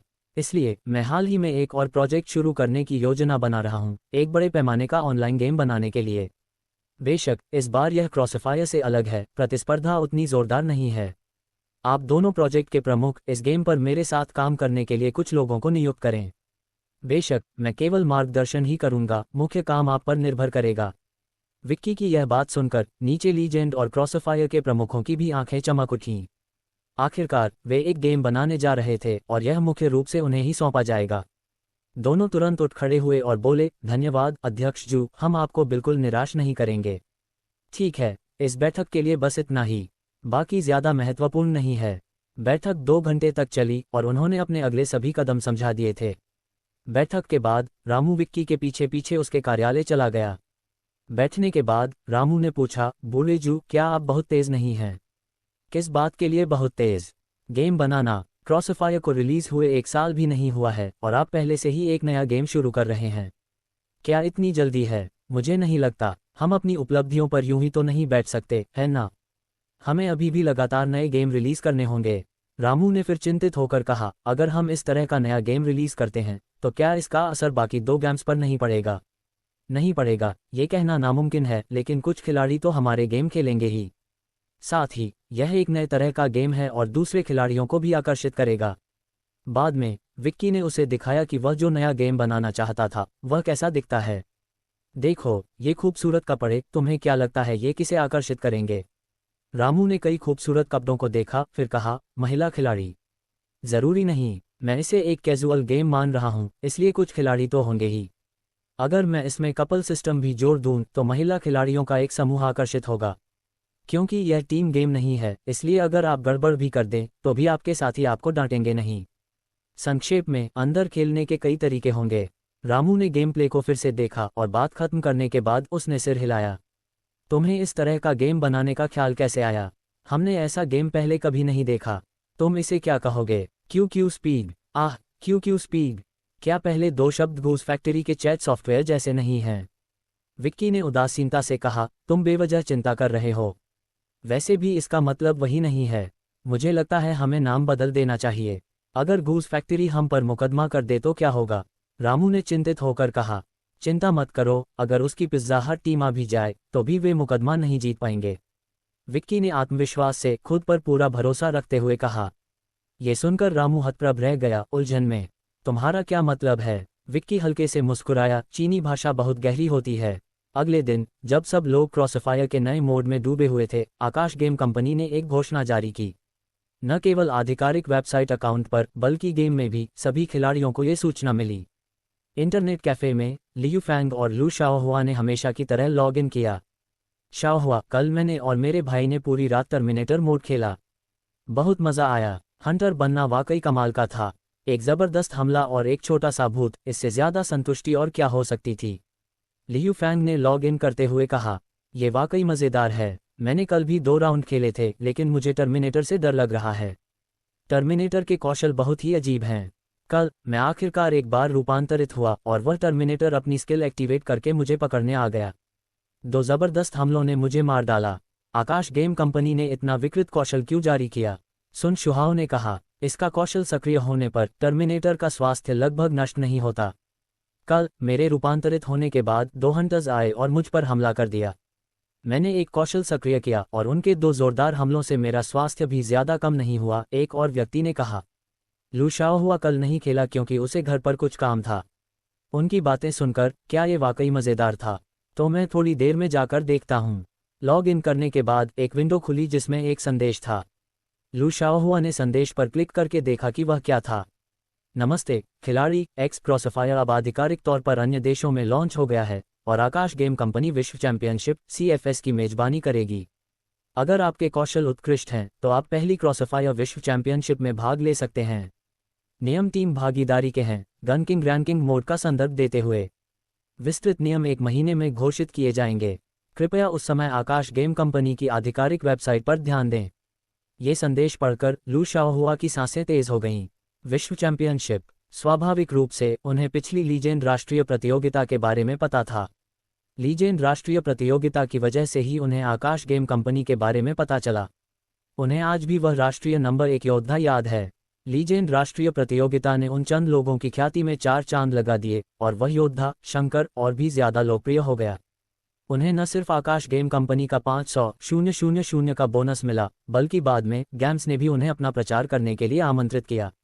अब ये कहा जा सकता है कि उन्होंने गेमिंग के जरिए अपनी किस्मत बदल दी। एक साधारण कॉलेज छात्र जो एक साधारण पृष्ठभूमि से आया था, खेलों पर भरोसा करके अचानक भविष्य की चिंताओं से मुक्त हो गया।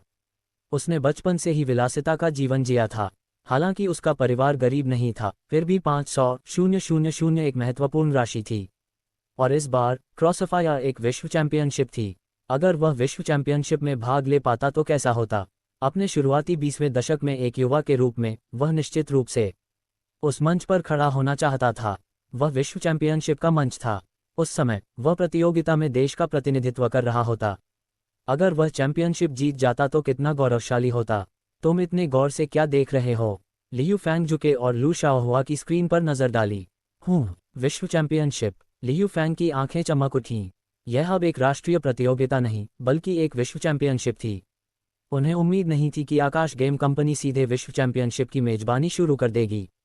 कुछ समय पहले आकाश गेम कंपनी ने पहले ही घोषणा कर दी थी कि अन्य एजेंटों ने ओपन बीटा शुरू कर दिया है और अन्य देशों के खिलाड़ी पहले से ही खेल रहे हैं। हालांकि वे घरेलू खिलाड़ियों की तुलना में काफी पीछे थे जो कई महीनों से खेल रहे थे। इन चंद लोगों की गन किंग रैंकिंग में अपेक्षाकृत ऊंची रैंक थी। लू शाओहुआ तो गन किंग ऑफ किंग्स तक पहुंच गया था, उसकी ताकत पर कोई शक नहीं था और वह पहले ही शीर्ष 10 में पहुंच चुका था। बाकी खिलाड़ी भी बुरे नहीं थे, उसकी वर्तमान रैंकिंग लगभग 70 थी। हालांकि उसे हर दिन खेलना जरूरी था, अगर वह 2 दिन नहीं खेलता तो उसे पीछे छोड़ दिया जाता। शाओहुआ, तो तुम विश्व चैंपियनशिप में भाग लेना चाहते हो? लियू फैंग ने पूछा। लू शाओहुआ ने सिर हिलाया। वह निश्चित रूप से भाग लेना चाहता था। ये प्रसिद्धि पाने का एक अच्छा मौका था। क्या हम 5 नहीं हैं? जियाओमिंग के पास खेलने का समय नहीं है, लेकिन झांग युमिंग के साथ हम एक स्नाइपर की कमी पूरी कर सकते हैं। चलो अभी किसी और चीज के बारे में बात नहीं करते। चलो इस दौरान अपनी शूटिंग का अभ्यास करते हैं और अपने कौशल को बेहतर बनाते हैं। 1 महीने में विशिष्ट नियम आने के बाद हम और बात करेंगे। उन्होंने भी सिर हिलाया। लू शाओहुआ सही था। क्या तुमने नहीं कहा था कि टर्मिनेटर मजेदार था? जाओ कुछ राउंड खेलो, फिर अपनी शूटिंग का अभ्यास जारी रखो। इस समय आकाश गेम कंपनी की ऑनलाइन घोषणा के बाद क्रॉसफायर के खिलाड़ी पूरी तरह से उत्साहित हो गए। किंवदंती की मिसाल के कारण खिलाड़ी आकाश गेम कंपनी द्वारा जारी की गई घोषणा को लेकर और भी ज्यादा उत्साहित थे। आकाश गेम कंपनी की आधिकारिक वेबसाइट पर बड़ी संख्या में खिलाड़ियों ने अपनी राय दी। हे भगवान, विश्व चैंपियनशिप! मैं इसका बेसब्री से इंतजार कर रहा हूँ। मैंने पहले कभी नहीं सोचा था कि खेल खेलना विश्व स्तर तक पहुँच सकता है। मैं अब उत्साह से उबल रहा हूँ। मुझे नहीं पता कि विश्व चैंपियनशिप कैसे खेली जाएगी। क्या ये लीजेंड जैसी होगी? क्या ऊपर वाला अंधा है? क्या उन्होंने नहीं देखा कि इसमें गन किंग रैंकिंग मोड लिखा है? यह एक टीम गेम होगा। ये 5v5 मोड होगा। गन किंग रैंकिंग ऐसी ही होती है। इसका बेसब्री से इंतजार है। विस्तृत नियमों के लिए हम 1 महीना और इंतजार करेंगे। मुझे किसी और चीज की परवाह नहीं है, अंतिम चैंपियन हमारा ही होना चाहिए। ये पोस्ट जल्द ही एक ट्रेंडिंग टॉपिक बन गई और ऑनलाइन फैलने लगी। यहाँ तक कि जो लोग क्रॉसफायर नहीं खेलते थे वे भी ध्यान देने लगे। इस बार पिछली लीजेंड प्रतियोगिता से अलग था। वह एक राष्ट्रीय प्रतियोगिता थी और उस समय आकाश गेम कंपनी की प्रतिष्ठा अभी तक नहीं बढ़ी थी। लेकिन अब यह अलग था।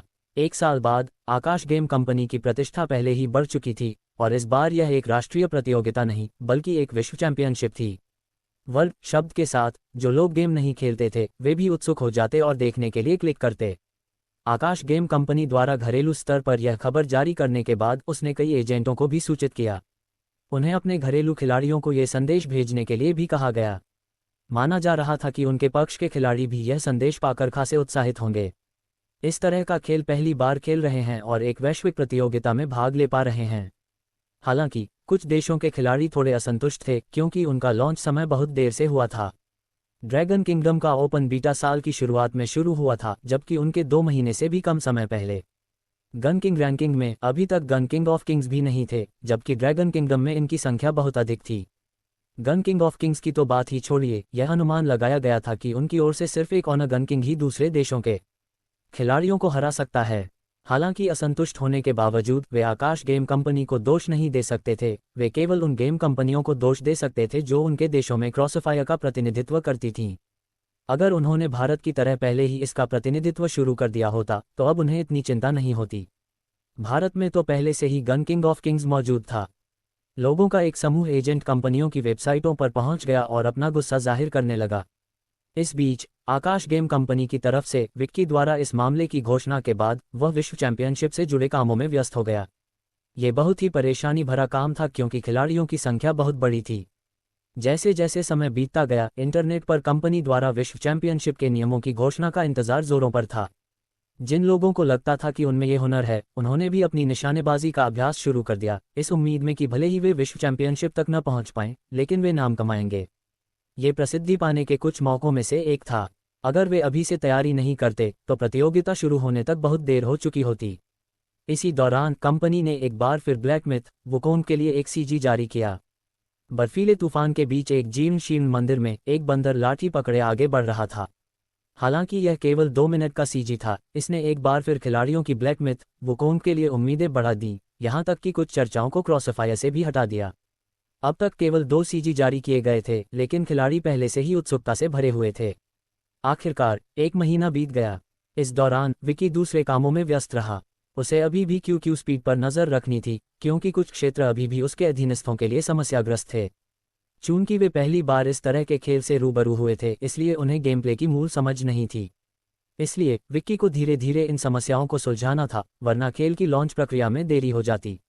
अब उन्हें न केवल क्यू की गति का प्रबंधन करना था, बल्कि कंसोल गेम्स पर भी ध्यान देना था। ये गेम पहले से ही विकसित थे, लेकिन उनमें अभी भी कुछ कमी थी, इसलिए उन्हें व्यक्तिगत रूप से उनकी निगरानी करनी थी। अगर सब कुछ ठीक रहा तो कुछ महीनों में इन्हें लॉन्च किया जा सकता था। वह अभी भी कंसोल गेम्स, खासकर पोकेमोन, का बेसब्री से इंतजार कर रहे थे। उनका मूल उद्देश्य एनिमेशन के जरिए गेम बाजार को खोलना था, लेकिन फिर उन्हें लगा कि खिलाड़ी जरूर ऐसा नया गेम खेलना चाहेंगे। 1000 युआन की कीमत वाले कंसोल पर बिना किसी अकाउंट प्रतिबंध या समय सीमा के दर्जनों गेम खेले जा सकते थे। अगर कंपनी दिवालिया भी हो जाती तो भी ये गेम उस पर उपलब्ध रहते। इसके अलावा उन्होंने एक ऑनलाइन सुविधा भी जोड़ी, जिससे खिलाड़ी ऑनलाइन जुड़ना चाहें या नहीं ये चुन सकते थे। वह गेम को समय समय पर अपडेट भी करते रहते और कुछ और गेम जोड़ते रहते। दूसरे शब्दों में, एक बार खिलाड़ी इसे खरीद लेते तो उनके पास खेलने के लिए लगातार गेम होते और यह और भी सुविधाजनक होता। वह इस पर पोकेमोन गेम के 3 संस्करण भी अपडेट करता। आगे के संस्करणों के लिए उन्हें पैसे से खरीदना होगा। वह अभी भी इस प्रमुख आईपी को विकसित करना चाहता था। यह एनीमे कई दिनों से ऑनलाइन था और क्योंकि यह मुफ्त था, इसलिए कई खिलाड़ियों ने इसे देखा था। कल तक कुल दर्शकों की संख्या 80 मिलियन तक पहुंच गई थी, जो पहले से ही एक बहुत अच्छा आंकड़ा था। खासकर चिबा कंपनी में वे और भी खुश थे। पोकेमोन बनाने की वजह से उनके ऐप के डाउनलोड की संख्या में भारी उछाल आया था, जो एक बड़ा मुनाफा था। अब ये पूरा हो चुका था और कंपनी के साथ उनका अनुबंध भी समाप्त हो गया था। हालांकि वे अभी भी अनुबंध को नवीनीकृत करना चाहते थे और लॉन्ग जेजू ने भविष्य की संभावनाओं को और भी स्पष्ट रूप से देखा। यह एनीमे सिर्फ एक सीरीज नहीं थी, कंपनी द्वारा पहले दिए गए कथानक और डिजाइन के सीक्वल भी थे। चूंकि इस एनीमे ने उन्हें भारी मुनाफा दिलाया था, इसलिए वे अपना सहयोग जारी रखना चाहते थे। इसी सिलसिले में वह एक बार फिर कंपनी के पास आए, इस उम्मीद में कि वे फिर से सहयोग कर सकें। इसके अलावा वे और भी ज्यादा मुनाफा दे सकते थे। उसका मानना था कि पोकेमोन का लोकप्रिय होना स्वाभाविक है, इतने अनोखे कथानक और उन अजीबोगरीब पालतू जानवरों के साथ इसे देखने वाला कोई भी इसे देखता रहेगा। वह ये भी जानती थी कि कंपनी इस क्षेत्र में गेम विकसित कर रही है, और अगर ये गेम रिलीज हुए तो यह वाकई बहुत ही भयानक होगा। कंपनी के गेम अब उद्योग में उच्च गुणवत्ता वाले माने जाने लगे थे। स्वाभाविक रूप से इस एनीमे पर आधारित उनके द्वारा विकसित किए गए गेम भी कमतर नहीं होंगे। एक बार जब खिलाड़ी गेम खेलना शुरू कर देते तो जिन लोगों ने एनीमे नहीं देखा था वे स्वाभाविक रूप से उसे देखने वापस चले आते। एक और बात यह थी कि पोकेमोन की लोकप्रियता देखकर उसके साथी भी सहयोग के अवसर तलाशने के लिए कंपनी में आना चाहते थे। उनमें से कई कंपनियां उनसे भी ज्यादा मजबूत थीं। एनीमे बनाने वाली एक कंपनी उनसे भी ज्यादा मजबूत थी, जिससे वह चिंतित थी। खासकर जब वह सफलता का स्वाद चख चुकी थी तो वह हार मानने को और भी ज्यादा तैयार नहीं थी। आखिरकार उन्हें बेहद कम कीमत पर दूसरे सीजन का अनुबंध मिल गया। अनुबंध पर हस्ताक्षर करने के बाद लॉन्ग जिक्स्यू ने खुशी खुशी कंपनी छोड़ दी और अगले प्रोडक्शन की तैयारी शुरू कर दी। ये सब खत्म करने के बाद विक्की ने एक दिन आराम भी किया। फिर उसने विश्व चैंपियनशिप के नियम तैयार करने शुरू कर दिए। क्रॉसफायर खिलाड़ियों की उत्सुकता में आखिरकार वह महीना आ ही गया। उस सुबह 10 बजे विक्की ने आधिकारिक अकाउंट पर इस विश्व चैंपियनशिप के नियम समय पर जारी कर दिए। सबसे पहले राष्ट्रीय चयन। राष्ट्रीय चयन में बम निष्क्रिय करने की विधि का इस्तेमाल किया जाएगा, जिसमें 11 राउंड का प्रारूप होगा। घरेलू चयन 3 महीने बाद शुरू होगा। भाग लेने के इच्छुक खिलाड़ियों को पंजीकरण के लिए एक टीम बनानी होगी। बेशक प्रतियोगिता में प्रवेश की कोई सीमा नहीं थी, कोई भी खिलाड़ी चयन में भाग ले सकता था। हालांकि ये देखते हुए कि इसमें कई टीमें भाग लेंगी, पहले कुछ राउंड ऑनलाइन आयोजित किए जाएंगे। अंत में ऑफलाइन मैचों के लिए 16 टीमों का चयन घरेलू स्तर पर किया जाएगा। साथ ही ऑफलाइन चरण में प्रवेश करने के बाद बेस्ट ऑफ 3 प्रारूप अपनाया जाएगा। फाइनल में पहुंचने पर उन्हें विश्व चैंपियनशिप में प्रवेश का मौका मिलेगा। विश्व चैंपियनशिप के नियम। इस बार कुल 8 प्रतियोगिता क्षेत्र होंगे, जिनका विस्तृत वितरण इस प्रकार है। चूंकि यह विश्व चैंपियनशिप का पहला आयोजन था, इसलिए 12 टीमें भाग लेंगी। प्रत्येक प्रतियोगिता क्षेत्र का चैंपियन सीधे विश्व चैंपियनशिप के लिए क्वालिफाई करेगा। शेष 4 स्थान अन्य 8 उपविजेताओं में से चुने जाएंगे, जिन्हें उनके अंकों के अनुसार रैंक किया जाएगा। विश्व चैंपियनशिप के विस्तृत नियम इस प्रकार हैं। प्रतियोगिता ग्रुप चरण प्रारूप में होगी। 12 टीमों को 3 समूहों में विभाजित किया जाएगा, जो अपने अपने समूहों में प्रतिस्पर्धा करेंगी। शीर्ष 2 टीमें क्वार्टर फाइनल में पहुंचेंगी और शेष 2 स्थानों के लिए प्रत्येक समूह की तीसरे स्थान पर रहने वाली टीमें प्रतिस्पर्धा करेंगी। विश्व चैंपियनशिप में बम निष्क्रियकरण मोड, विनाश मोड और टीम मोड का उपयोग किया जाएगा। विस्तृत नियम इस प्रकार हैं। विक्की ने आधिकारिक अकाउंट पर बहुत कुछ लिखा है, खासकर प्रतियोगिता के नियमों के बारे में। सौभाग्य से उन्होंने अपने पिछले जीवन में CFS के सभी मैच देखे थे और प्रतियोगिता की विषय वस्तु से अच्छी तरह परिचित थे। इसलिए वे इस प्रतियोगिता को विस्तार से तैयार कर पाए। अगला चरण कार्यक्रम था। उन्होंने पहले ही तय कर लिया था कि विश्व चैंपियनशिप घरेलू चैंपियन के चयन के 1 महीने बाद शुरू होगी और विश्व चैंपियनशिप का स्थान लॉन किंगडम होगा। इस संबंध में उन्होंने संबंधित विभागों का विशेष दौरा भी किया और उन्होंने अपना समर्थन भी दिया। ये किसी और कारण से नहीं था, यह उनका घरेलू खेल था जो वैश्विक स्तर पर अपनी जगह बना रहा था और इस तरह की प्रतियोगिता के आयोजन से स्थानीय विकास को भी लाभ होगा, इसलिए वे इसका समर्थन किए बिना रह ही नहीं सकते थे। परिणाम प्राप्त करने के बाद उन्होंने रामू से आयोजन स्थल की व्यवस्था करने को कहा। पिछले लीजेंड इवेंट के अनुभव के आधार पर रामू भी सहमत हो गए और अपने क्षेत्र का सबसे बड़ा स्टेडियम किराए पर लेने की तैयारी कर ली।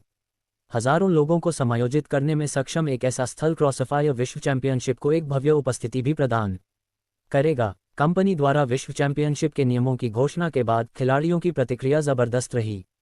ज्यादातर खिलाड़ी बेहद खुश थे, खासकर क्वालिफिकेशन स्लॉट को लेकर। ड्रैगन कंट्री के खिलाड़ी होने के नाते उन्हें स्वाभाविक रूप से उम्मीद थी कि टूर्नामेंट में 2 घरेलू टीमें हिस्सा लेंगी। आधिकारिक अकाउंट पर अनगिनत टिप्पणियां थीं, जो खिलाड़ियों की बेशुमार उत्सुकता को दर्शाती थीं। हमारे पास घरेलू स्तर पर सिर्फ डिमोलिशन मोड क्यों है, जबकि विश्व चैंपियनशिप इतनी जटिल है? तुम्हें कुछ नहीं पता। ये भाग लेने वाली टीमों की, खासकर उनकी टीम वर्क की ताकत की परीक्षा है। हालांकि मुझे भी यह समझ नहीं आ रहा, लेकिन यह मुझे बड़ी बड़ी बातें करने से नहीं रोकता। वास्तव में 8 प्रतियोगिता क्षेत्र हैं, यह अविश्वसनीय है। मैं जरूर भाग लेना चाहता हूं और घरेलू ऑफलाइन मैचों में जगह बनाने की उम्मीद करता हूं। मैं इसका बेसब्री से इंतजार कर रहा हूं। नियम आखिरकार सामने आ गए हैं। विश्व चैंपियनशिप के मंच पर कदम रखना कितना बड़ा सम्मान होगा। इस पर कदम रखना तो बस पहला कदम है, चैंपियनशिप जीतना ही असली गौरव है। कंपनी में मेरा एक दोस्त है। मैंने उसे कहते सुना कि चैंपियनों को स्किन का एक सेट मिलेगा, एक मुख्य राइफल के लिए, एक पिस्तौल के लिए और एक हाथापाई के हथियार के लिए। अरे सच में, स्किन तो होंगी ही, बिल्कुल। इसके अलावा खिलाड़ी खुद ही एलिमेंट्स चुन सकेंगे। स्किन की क्वालिटी फायर किरण और थंडर गॉड जैसी ही लगती है। ये सभी एपिक लेवल की स्किन हैं। मैं अब और बर्दाश्त नहीं कर सकता, मैं अभी शूटिंग का अभ्यास करने जा रहा हूँ। वैसे क्या कोई टीम बनाना चाहता है? मैं नॉर्डर्न गन किंग हूँ। साथ ही यह जबरदस्त प्रतिक्रिया सिर्फ घरेलू खिलाड़ियों तक ही सीमित नहीं थी, दूसरे देशों के एजेंटों ने भी तुरंत इस खबर की घोषणा कर दी। ड्रैगन कंट्री की तरह इसने एक जबरदस्त क्रेज पैदा कर दिया। खिलाड़ियों ने उत्सुकता से अपना उत्साह जाहिर किया। कुछ तो एजेंटों के कंपनी ऑफिस तक दौड़े और खुशी से जयकार करने लगे। तकनीकी प्रगति के कारण दुनिया में इस समय युद्ध बहुत कम हो रहा है। ज्यादातर देशों के पास परमाणु हथियार हैं और कोई भी देश आगे बढ़ने की हिम्मत नहीं करता। नतीजतन दुनिया अपेक्षाकृत शांतिपूर्ण है। शांति के इस दौर में कई देशों के बीच खिलाड़ियों का टकराव इसमें भाग लेने वालों के लिए और भी ज्यादा प्रेरणा देता है। हर कोई इस सम्मान को हासिल करना चाहता है। इस घोषणा के जारी होने के बाद क्रॉसफायर खिलाड़ियों की संख्या में लगातार वृद्धि हुई। खिलाड़ियों के खर्च में भी उल्लेखनीय वृद्धि हुई, जिससे कई एजेंटों को भारी मुनाफा हुआ। स्वाभाविक रूप से सबसे बड़ा हिस्सा अभी भी कंपनी का था, वे ही अंतिम अधिकारी थे। विक्की यह भी भविष्यवाणी कर सकता था कि इन 3 महीनों के भीतर सक्षम व्यक्ति अपनी शूटिंग का अभ्यास करना शुरू कर देंगे। दरअसल वह सही था। घोषणा के अगले ही दिन क्रॉसफायर प्रसारित करने वाले सभी स्ट्रीमर्स ने अपने रूम के नाम बदल दिए। बेशक ये तकनीकी रूप से कुशल स्ट्रीमर्स थे, उनके पास पहले से ही यह क्षमता थी और वे निश्चित रूप से इसमें अपना सर्वश्रेष्ठ देने वाले थे। अगर वे अंततः असफल भी हो जाते तो कोई नुकसान नहीं होता। इसके विपरीत जब तक वे ऑफलाइन स्तर तक पहुंच पाते, उन्हें शोहरत और पैसा दोनों खूब मिलते। खिलाड़ियों का इतना उत्साह देखकर विक्की काफी खुश हुआ। उसने शुरू में सोचा था कि क्या तरीका बदलकर CSGO प्रतियोगिता प्रारूप को शामिल किया जाए, लेकिन फिर सोचा ये बहुत परेशानी भरा होगा। क्रॉसफायर घरेलू स्तर पर इसलिए लोकप्रिय हुआ क्योंकि इसके नियंत्रण सरल और आसान थे, है ना? उस मोड को शुरू करने से खिलाड़ियों को कुछ अपरिचित सा महसूस होगा। खिलाड़ियों को शुरुआत में ही यह हिसाब लगाना होगा कि अपनी अर्थव्यवस्था को कैसे अधिकतम किया जाए, और स्नाइपर्स के लिए ये बेहद कष्टदायक होगा।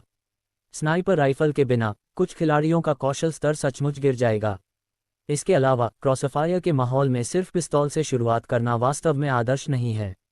वर्तमान स्थिति को देखते हुए अधिकांश खिलाड़ी पिस्तौल का अधिक उपयोग नहीं करते हैं, यहाँ तक कि समर्पित स्नाइपर भी शायद ही कभी उनके साथ अभ्यास करते हैं। उन्होंने अभी तक खेल में केवल पिस्तौल वाला मोड भी लागू नहीं किया है, इसलिए उन्होंने इस विचार को तुरंत खारिज कर दिया। आर्टिफैक्ट्स, शक्तिशाली अद्वितीय हथियार के बिना इस युग में क्रॉसफायर का संतुलन पहले से ही बहुत अच्छी तरह से स्थापित था। इसके अलावा विश्व चैंपियनशिप में प्रतिबंध हैं, कुछ हथियार निषिद्ध हैं। मुख्यधारा के हथियार अभी भी AK और हैं, और स्नाइपर राइफल स्वाभाविक रूप से AWM है। इसलिए अन्य तरीकों पर विचार करने की बिल्कुल आवश्यकता नहीं थी। अब उन्हें यह विचार करने की आवश्यकता थी कि चयन दौर कैसे आयोजित किए जाएं। क्रॉसफायर लीजेंड से अलग है और खिलाड़ियों की संख्या भी अलग है। क्रॉसफायर में वर्तमान में लीजेंड की तुलना में काफ़ी अधिक खिलाड़ी हैं। विक्की ने लोगों के एक बड़े हिस्से को फिल्टर करने के लिए AI-बॉट्स का उपयोग करने पर विचार किया, लेकिन इस दृष्टिकोण में भी कमियां थीं। AI-बॉट्स कंप्यूटर नियंत्रित होने के कारण किसी के लिए भी हराना असंभव होगा यदि वे बहुत कठिन हो, लेकिन यदि वे बहुत सरल हों तो वे फिल्टरिंग के लिए बेकार होंगे। दूसरे शब्दों में AI-बॉट मूलतः आधिकारिक हैक हैं, जिनमें बिल्ट इन एमबॉट और वॉल हैक शामिल हैं। ये बॉट खिलाड़ी को देखते ही तुरंत मार देते हैं। इसके अलावा कंप्यूटर में शून्य विलंबता होती है और वे केवल डेटा पढ़ते हैं। जैसे ही आप खुद को उजागर करते हैं, एक समय सीमा जिसे कई दशमलव स्थानों तक मापा जा सकता है, आपको हटा दिया जाएगा। एक इंसान इस पर प्रतिक्रिया करने में पूरी तरह असमर्थ होगा, यहाँ तक कि सबसे तेज रिफ्लेक्स वाला व्यक्ति भी कंप्यूटर से धीमा होता है। इस विचार को भी उन्होंने अस्वीकार कर दिया। इसके अलावा उन्होंने पूरे सवा पर पहले ही घोषणा कर दी थी कि गन किंग रैंकिंग में खेलने वाला कोई भी व्यक्ति इसमें भाग ले सकता है। गन किंग रैंकिंग की सीमा ज्यादा नहीं है, लीजेंड में पीक शोडाउन के विपरीत, जिसके लिए एक विशिष्ट प्रवेश आवश्यकता होती है। खिलाड़ी पर्याप्त स्तर तक पहुंचकर ही गन किंग रैंकिंग में शामिल हो सकते हैं। हालांकि वह खिलाड़ियों के उत्साह को कम नहीं कर सकते थे, इसलिए विक्की ने एक पल सोचा और फैसला किया कि वह केवल एक मानक चयन प्रक्रिया का ही उपयोग कर सकते हैं। चूंकि उनके पास 1 महीना था, इसलिए इन टीमों का चयन करने के लिए यह पर्याप्त समय होगा। चूंकि वे टीम के खिलाड़ी थे, इसलिए उन्हें अभी भी पंजीकरण कराना होगा। उस समय प्रत्येक प्रमुख क्षेत्र में एक प्रतियोगिता क्षेत्र खोला जाएगा और पंजीकृत खिलाड़ी इसमें भाग ले सकेंगे। फिर उनका मिलान किया जाएगा और विजेता स्वाभाविक रूप से अगले दौर में आगे बढ़ेंगे। डिमोलिशन मोड का केवल एक दौर होगा, हारने का मतलब था बाहर होना।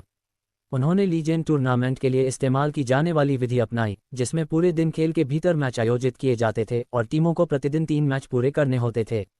एक दिन के भीतर इस आवश्यकता को पूरा न करने पर भी बाहर होना पड़ता था। चूंकि लोग भाग ले सकते हैं, इसलिए उन्होंने समय निकाला होगा। निश्चित रूप से वे एक दिन में 3 पूरे मैच खेल सकते हैं। क्रॉसफायर में वर्तमान में 30 करोड़ से ज्यादा खिलाड़ी हैं और भागीदारी 10 करोड़ से ज्यादा नहीं होनी चाहिए। आखिरकार, काम के घंटों के दौरान सभी के लिए खेलना असंभव है। 2 करोड़ से कम टीमों के साथ, निश्चित रूप से कुछ टीमें समय आने पर भाग नहीं ले पाएंगी। इससे टीमों का एक और समूह बाहर हो जाएगा और कुछ दिनों के चयन के बाद ज्यादा टीमें नहीं बचेंगी। जब कुछ ही टीमें बचेंगी तो प्रतियोगिता का प्रारूप बदला जा सकता है। 64 या 32 टीमें बचने पर वे नॉकआउट प्रणाली अपना सकते हैं, जिससे आगे अव्यवस्थित समूहों की जरूरत नहीं पड़ेगी। प्रत्येक टीम अपने प्रतिद्वंद्वी का निर्धारण करने के लिए लॉटरी निकालेगी। फिर एक के बाद एक एलिमिनेशन राउंड के बाद जब वे शीर्ष 16 में पहुंचेंगे तो उन्होंने ऑफलाइन प्रारूप अपनाने की योजना बनाई। एक ही शाम में ड्रैगन कंट्री के क्रॉसफायर चैंपियन का फैसला हो सकता था। विक्की को लगा कि यह पर्याप्त है। वे पहले टूर्नामेंट को इसी तरह से संभालेंगे और दूसरे विश्व चैंपियनशिप के लिए वे अन्य तरीके अपना सकते हैं। सामान्य योजना तय हो गई थी। बाद में वह अपने कर्मचारियों के साथ विस्तृत नियमों पर चर्चा करेंगे ताकि देख सके कि उनके पास कोई अच्छा सुझाव है या नहीं। कुछ दिन बाद रामू वापस आ गया। हालांकि यह आयोजन स्थल की समस्या की वजह से नहीं, बल्कि कंसोल गेम से जुड़े मामले की वजह से था। वह इस मामले पर बारीकी से नजर रखे हुए था, इसलिए वहां के संपर्क सूत्र उससे संपर्क बनाए हुए थे। बूढ़ेजू, वहां से खबर आई है। जिस स्विच गेम का तुमने जिक्र किया था वह लगभग पूरा हो गया है। वे चाहते हैं कि हम उसे देखने जाएं, रामू ने अंदर आकर कहा।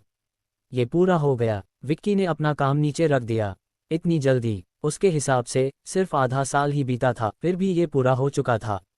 ये तेज है ना? रामू ने कहा। मुझे भी इतनी जल्दी होने की उम्मीद नहीं थी। उनका कहना था कि तुमने जो सामग्री दी थी वह लगभग इस्तेमाल के लिए तैयार थी। तुमने सबसे मुश्किल हिस्से पहले ही दे दिए थे, इसलिए बाकी काम जल्दी और बिना ज्यादा मुश्किल के पूरा हो गया। विक्की ने सिर हिलाया। ये सच था, वे निर्माण का काम संभाल रहे थे, इसलिए उन्हें कोई तकनीकी बाधा नहीं आएगी। इसके अलावा हम यहाँ पहले ही आसान गेम्स का विकास पूरा कर चुके हैं। उन्होंने वहाँ गेम्स पहले ही इंस्टॉल कर दिए हैं। इस बार उन्होंने हमें अपने काम की गुणवत्ता जांचने के लिए बुलाया है। ठीक है, चलो देखते हैं। वैसे भी ज्यादा समय नहीं लगेगा। इसके बाद विक्की और रामू काम की प्रगति देखने के लिए वहां गए। जब वे कंपनी पहुंचे तो कई लोग पहले से ही प्रवेश द्वार पर खड़े होकर उनका इंतजार कर रहे थे। जैसे ही वे कार से उतरे, समूह का नेतृत्व करने वाला व्यक्ति मुस्कुराते हुए आगे बढ़ा। नमस्ते सीईओ जू, मैं वू इसी हूँ, वायरलेस टेक्नोलॉजी कंपनी का मालिक। विक्की ने हाथ बढ़ाया और हाथ मिलाया। वू इसी को देखकर, जो लगभग 30 साल के लग रहे थे, विक्की को उम्मीद नहीं थी कि उनके पास पहले से ही एक कंपनी होगी। यह एक टेक्नोलॉजी कंपनी थी, लेकिन टेक्नोलॉजी कंपनी होने के बावजूद इसका मुख्य व्यवसाय अभी भी इलेक्ट्रॉनिक पुर्जे या सटीक उपकरण बनाना था। इसके बाद वह विक्की और रामू को तैयार उत्पाद देखने के लिए वर्कशॉप ले गए। वूएसी द्वारा तैयार यूनिट निकालने के बाद विक्की ने उसे स्वीकार कर लिया। उसका रूप, रंग और स्पर्श बोध वैसा ही था। यह एक सामान्य मोबाइल फोन से थोड़ा मोटा और बड़ा था। बेशक इसकी तुलना ट्राईफोल्ड मॉडल से नहीं की जा सकती थी। दोनों तरफ लाल और नीले रंग के कंट्रोलर मूल डिजाइन के बिल्कुल अनुरूप थे। वूएसी अभी अपना परिचय देने ही वाले थे कि अचानक विक्की ने उसे चालू कर दिया। उन्होंने इसका कुशलतापूर्वक उपयोग करना शुरू कर दिया और विक्की कॉन्ट्रा नाम के गेम पर पहले ही टैप कर चुका था। गेम में घुसते ही विक्की को एक बार फिर वही जानी पहचानी आवाज सुनाई दी। सिंगल प्लेयर मोड चुनकर उसने तुरंत खेलना शुरू कर दिया। वह चला और गोली चलाई, पहले एल शॉट पकड़ा, फिर पुल के पार कूद गया। पहला टैंक तबाह करने और एस शॉट लेने के बाद वह आसानी से बॉस तक पहुंच गया, लाल जगह पर खड़ा हो गया और कुछ ही शॉट्स में उसे मार गिराया। उसने ये सब एक ही सहज गति में, बिना एक सेकंड भी बर्बाद किए किया। ये देखकर उसके बगल में खड़ा वूएसी एकदम स्तब्ध रह गया। उसने ये गेम पहले भी खेला था, यह इतना आसान तो हो ही नहीं सकता था। उसने दर्जनों बार कोशिश की थी, लेकिन लाल टैंक को पार भी नहीं कर पाया था। सीईओ जू के हाथों में क्या ये वाकई इतना आसान था? उसके हाथों में खेल बच्चों का खेल लग रहा था। वह मुश्किल से रुका। पहला लेवल खत्म करने के बाद विक्की गेम से बाहर निकल गया।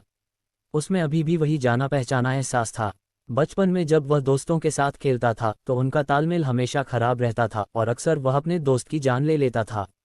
यादों से भरा इसे दोबारा खेलने पर अब मिली जुली भावनाओं का सैलाब उमड़ पड़ा। कॉन्ट्रा के बाद कैडिलैक्स एंड डायनासोर था। उसे सोचने की ज़रूरत नहीं पड़ी, ये बिल्कुल वैसा ही था जैसा उसे याद था। ये FC गेम्स उसकी पीढ़ी तक अपने आखिरी पड़ाव पर थे, लेकिन जब वह जवान था तब भी ये बहुत लोकप्रिय थे। तारांकन, कॉन्ट्रा, टैंक बैटल और मारियो, ये सभी 2 खिलाड़ियों वाले गेम थे जिनमें सहयोग की ज़रूरत होती थी। उसने डिवाइस पर 5 गेम लॉन्च किए थे, हालांकि सबसे अहम पोकेमोन था। ये कुछ गेम क्लासिक थे, पुरानी यादों से भरे हुए। क्या कोई कहावत नहीं थी, जितनी पुरानी यादें उतनी ही धुंधली होती तस्वीर की क्वालिटी। अब गेम विकसित हो चुके थे और वे सभी हाई डेफिनेशन में थे। जब उसने उन्हें पहले खेला था तो वे सभी पिक्सेलेटेड गेम थे। कैसा है? वो यीसी ने बगल से सावधानी से पूछा। विक्की ने बहुत संतुष्ट होकर सिर हिलाया। बहुत अच्छा बना है, अब मैं बाकी गेम देखूंगा। पोकेमोन के लिए स्विच बनाने का असली मकसद क्या यही नहीं था? यही वो खेल था जिसकी उसे सबसे ज्यादा परवाह थी। चूंकि वह अपने पिछले जन्म का सबसे बेहतरीन IP बनाना चाहता था, इसलिए उसे इसे सही तरीके से करना जरूरी था। सिर्फ एनीमे पर निर्भर रहना काफी नहीं था। चीजों को बेहतर बनाने के लिए उसने पहली पीढ़ी के रेड, ग्रीन, ब्लू और येलो वर्जन को एक साथ मिला दिया। चूंकि पोकेमोन की मुख्य श्रृंखला 8 पीढ़ियों तक फैली थी, इसलिए वह हर एक को रिलीज नहीं कर सकता था। उन सबको मिलाकर लगभग 50 टाइटल रिलीज होते। अगर वह इतने सारे रिलीज करता तो खिलाड़ी निश्चित रूप से असंतुष्ट होते और कंपनी की आलोचना करते। इसलिए उन्होंने अनावश्यक सामग्री को सीधे मिलाने की योजना बनाई, प्रत्येक पीढ़ी को एक ही गेम में समेकित करते हुए, स्वाभाविक रूप से सबसे प्रभावशाली सेटिंग्स को संरक्षित करते हुए। इससे गेम को और भी ज्यादा दोबारा खेलने लायक बनाया जा सकेगा।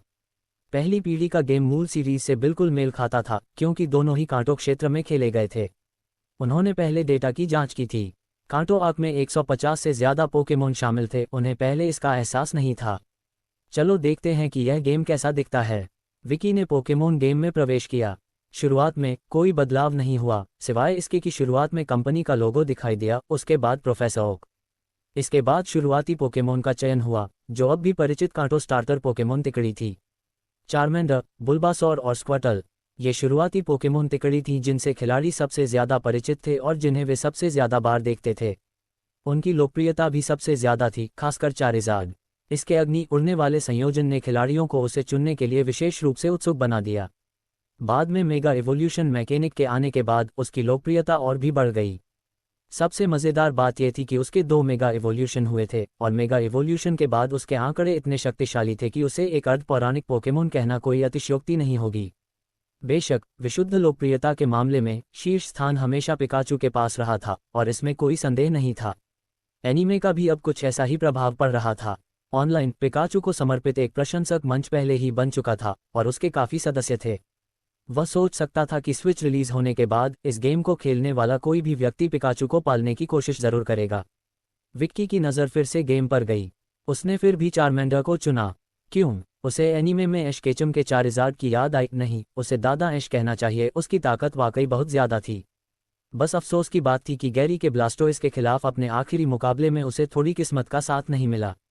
चार्मेंडर चुनने के बाद उसने कुछ मिनट और खेला। कोई समस्या नहीं आई। विलय प्रक्रिया के कारण उसने कुछ डेटा और गेम प्ले मैकेनिक्स में बदलाव किए थे, लेकिन कुल मिलाकर संरचना में ज़्यादा बदलाव नहीं हुए। अगर बदलाव होते भी तो भी इस दुनिया के खिलाड़ियों को कोई फर्क नहीं पड़ता। उन्हें इस तरह का खेल ज़रूर पसंद आने वाला था। विक्की ने बाकी 2 गेम आजमाने के बाद संतुष्टि से सिर हिलाया। वे बिल्कुल उसके स्वाद के थे, बिल्कुल वैसे ही जैसे उसने सोचा था। उसकी बचपन की यादें ताज़ा हो गईं। वह वुयीसी के पीछे पीछे उसके ऑफिस चला गया। वुयीसी ने पूछा, मिस्टर जू, आपको हमारा काम कैसा लगा? बहुत अच्छा, मैं बहुत संतुष्ट हूँ, विक्की ने जवाब दिया। उसका जवाब सच्चा और दिल से था। विक्की की बात सुनकर उसके चेहरे पर उत्साह के भाव उभर आए। तभी विक्की ने वुयीसी की मेज़ पर एक तस्वीर देखी, जिसमें वह एक गेमिंग प्रतियोगिता में पुरस्कार प्राप्त कर रहा था। विक्की ने पूछा, मिस्टर वू, क्या ये? वुयीसी ने विक्की की नज़र मेज़ पर रखी तस्वीर पर डाली। वह हंसा। यह एक ऑफलाइन गेमिंग प्रतियोगिता की तस्वीर है जिसमें मैंने कॉलेज के दौरान भाग लिया था। उस समय मैंने और मेरे रूममेट्स ने मिलकर यह पुरस्कार जीता था। तो मिस्टर वू भी ऐसे व्यक्ति हैं जिन्हें खेल पसंद हैं, विक्की ने मुस्कुराते हुए कहा। मुझे उस समय खेलने में मज़ा आता था, लेकिन जब से मैंने ये कंपनी शुरू की है, मैंने ज़्यादा नहीं बजाया है। तब तक उसने शायद कंपनी की पूरी फैक्ट्री का दौरा कर लिया था और उसे काफ़ी कुछ समझ लिया था। ओह ठीक है मिस्टर वू, क्या मैं पूछ सकता हूं कि अब कंपनी का मुनाफा कैसा है? वुयीसी ने आह भरी, बिल्कुल भी अच्छा नहीं है। सीधे शब्दों में कहें तो हम एक टेक्नोलॉजी कंपनी हैं, लेकिन असल में हम बस एक छोटी सी वर्कशॉप हैं। आपकी कंपनी के स्तर की तो बिल्कुल नहीं। अगर मिस्टर बाय हमें कुछ समय पहले नहीं ढूंढते तो शायद हमें अब तक दिवालिया घोषित कर देना पड़ता। पहली बात, हमारे पास अपनी परियोजनाओं पर शोध और विकास के लिए पैसे ही नहीं हैं। दूसरी बात, बिना परियोजनाओं के मुनाफा कमाना भी मुश्किल है। वो इसी ने थोड़ा कड़वाहट से सिर हिलाया। वह लगभग 10 सालों से एक उद्यमी था और न सिर्फ उसने पैसा नहीं कमाया था बल्कि उसने लगभग सब कुछ गंवा दिया था। वो इसी की बातें सुनकर विक्की को कुछ विचार आए। स्विच भविष्य में जरूर अच्छी बिक्री करेगा और सिर्फ वायरलेस टेक्नोलॉजी कंपनी पर निर्भर रहना काफ़ी नहीं होगा। उसका लक्ष्य सिर्फ घरेलू बाजार नहीं था, वह लंबे समय से अंतर्राष्ट्रीय बाजारों में विस्तार करना चाहता था। अब जब उसके पास पहले से ही तैयार विकल्प मौजूद थे तो बेवजह इधर उधर भागने की क्या जरूरत थी। विक्की ने तुरंत पूछा, मिस्टर वो, आपने उस समय गेमिंग उद्योग पर ध्यान केंद्रित करने का फैसला क्यों नहीं किया? अरे, मैं तो करना चाहता था लेकिन मैं इसके लिए बना नहीं था। काफ़ी पैसा गंवाने के बाद ही मैं यहाँ आया हूँ, वो इसी ने बेबसी से कहा। ये देखते हुए कि समय सही था, विक्की ने पूछा, मिस्टर वो, क्या अब आप उद्योग बदलने के बारे में सोच रहे हैं? वो इसी आखिरकार कई सालों से कई बिजनेस डिनर में शामिल हो चुके थे, इसलिए स्वाभाविक रूप से विक्की के शब्दों में छिपे अर्थ को समझ गए। मिस्टर जू, आपका क्या मतलब है? वह अंदर से थोड़ा उत्साहित महसूस कर रहे थे। अगर दूसरे पक्ष का सचमुच यही इरादा होता तो बहुत अच्छा होता। ये कंपनी थी। जब रामू ने पहली बार उनसे संपर्क किया तो उन्हें यह भी शक था कि रामू धोखेबाज है। आखिरकार कंपनी गेमिंग की दुनिया में एक किंवदंती के रूप में लोकप्रिय हो चुकी थी और क्रॉसफायर के आने के बाद यह एक रॉकेट की तरह था। अब यह कहना कोई अतिशयोक्ति नहीं होगी कि कंपनी गेमिंग कंपनियों के बीच पहले से ही एक दिग्गज बन चुकी थी। बस उन्हें ज्यादा समय नहीं हुआ था, उन्हें कुछ और साल दें और वे निश्चित रूप से गूज फैक्ट्री के स्तर पर होंगे। इसके अलावा अब उन्होंने पोकेमोन और वह गेम कंसोल लॉन्च कर दिया था जिसके निर्माण का उन्हें अनुबंध मिला था। वह कल्पना कर सकते थे कि यह गेम कंसोल भविष्य में अच्छी तरह बिकेगा। इस गुणवत्ता के साथ 3-4 हज़ार की कीमत पर भी लोग इसे खरीद लेंगे। और कंपनी की वर्तमान स्थिति को देखते हुए वे पहले से ही नए गेम विकसित कर रहे होंगे। विक्की ने हल्की मुस्कान के साथ कहा, मेरा मतलब साफ है, मैं आपकी वायरलेस टेक्नोलॉजी कंपनी का अधिग्रहण करना चाहता हूं। हालांकि उसने खुद को तैयार कर लिया था, फिर भी विक्की की बातें सुनकर वह थोड़ा उत्साहित हो गया। विक्की ने आगे कहा, जाहिर है, अधिग्रहण के बाद हम आपकी बात कहने का अधिकार नहीं छीनेंगे। कंपनी का संचालन अब भी आप ही करेंगे, बस ये हमारी कंपनी की सहायक कंपनी बन जाएगी। विक्की की बात पूरी होने से पहले ही वुइसी ने तुरंत कहा, कोई बात नहीं, मैं सहमत हूँ। वैसे भी ये कंपनी पतन के कगार पर थी। अगर आपका यह आदेश न होता तो मैं सचमुच इस पर विचार करता। आपके साथ मिलकर काम करने से मुझे अपने कर्मचारियों को वेतन देने का भी मौका मिला। मुझे पहले ही उनका 2 महीने का वेतन देना बाकी है। अब जब आप हमें खरीदने को तैयार हैं तो मैं निश्चित रूप से खुश हूँ। वुइसी को इतना सहमत देखकर विक्की भी खुश हुआ, क्योंकि इससे कुछ झंझटों से बचा जा सकेगा। ठीक है, बाकी मामले ओल्ड बाई देख लेंगे। तुम दोनों संभाल लो, मुझे और भी काम निपटाने हैं। अब चूंकि वे अधिग्रहित हो चुके थे इसलिए वह आगे के खेल के मामलों को संभालेगा और बाकी का काम वुइसी संभालेगा। इसके बाद विक्की कंपनी में लौट आया और सारा काम रामू को सौंप दिया। 5 दिन बाद रामू कंपनी में वापस आया और विक्की के सामने बैठ गया। क्या सब कुछ ठीक हो गया है? विक्की ने पूछा। हाँ, हो गया। वायरलेस टेक्नोलॉजी कंपनी अब हमारी सहायक कंपनी है और यह पूरी तरह से स्वामित्व वाली कंपनी है। बेशक प्रबंधन के अधिकार अभी भी वुइसी के पास हैं, लेकिन बड़े फैसले हमारे हैं। तुमने उसके लिए कोई शेयर नहीं छोड़े? विक्की ने आश्चर्य से पूछा। क्या बड़ी बात है? वह लगभग दिवालिया होने की अर्जी दे रहा था। उसकी कंपनी का हमारा अधिग्रहण उसके लिए बहुत बड़ी खुशकिस्मती है, रामू ने कहा। ठीक है, विक्की ने आगे कुछ नहीं पूछा। खैर, वुइसी अभी भी वायरलेस टेक्नोलॉजी के मैनेजर थे, बस कंपनी उनसे ऊपर थी। वह ये सुनिश्चित करेंगे कि उन्हें अच्छा व्यवहार मिले। अब उनके पास एक और विचार था, वह था एक और स्टूडियो खोलना, खास तौर पर कंसोल गेम्स के लिए। वह वुइसी को भी इसमें शामिल कर सकते थे और देख सकते थे कि उनके पास कितने अच्छे विचार हैं। कुछ दिन पहले ही वह एक कंपनी के बॉस थे और कुछ ही दिनों में वह एक कर्मचारी बन गए। हालांकि दूसरे नज़रिए से कंपनी के बिना वे शायद पहले ही दिवालिया हो चुके होते। और अब वुइसी और उसकी कंपनी के सभी कर्मचारी कंपनी के कर्मचारी बन गए थे। ठीक है, चूंकि हमने उन्हें खरीद लिया है, मेरा अगला कदम एक और स्टूडियो खोलना है। ओह, क्या ये कंसोल गेम्स के लिए एक स्टूडियो है? रामू ने पूछा। बिल्कुल, कंसोल गेम्स के लिए एक स्टूडियो। इसके बाद दोनों ने इस स्टूडियो से जुड़े कुछ अगले कदमों पर चर्चा की। इसका नाम रखा गया इलेक्ट्रॉनिक स्टूडियो। फिर बारी आई कर्मचारियों के आवंटन की।